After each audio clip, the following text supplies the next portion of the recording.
ಮುತ್ತಿದಾಲಸ್ಯವ ಬಿಗಿ ಮೌನವ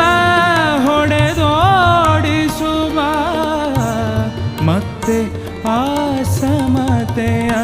ಹಿರಿಬೇಲಿಯ ಸರಿ ನಿಲ್ಲಿಸುವ ಮತ್ತದೆ ಬೇಸರ ಅದೇ ಸಂಜೆ ಅದೇ ಏಕಾಂತ ನಿನ್ನ ಜೊತೆಯಿಲ್ಲದೆ ಮಾತಿಲ್ಲದೆ ಮನವಿಭ್ರಾಂತ ಮತ್ತದೆ ಬೇಸರ ಅದೇ ಸಂಜೆ ಅದೇ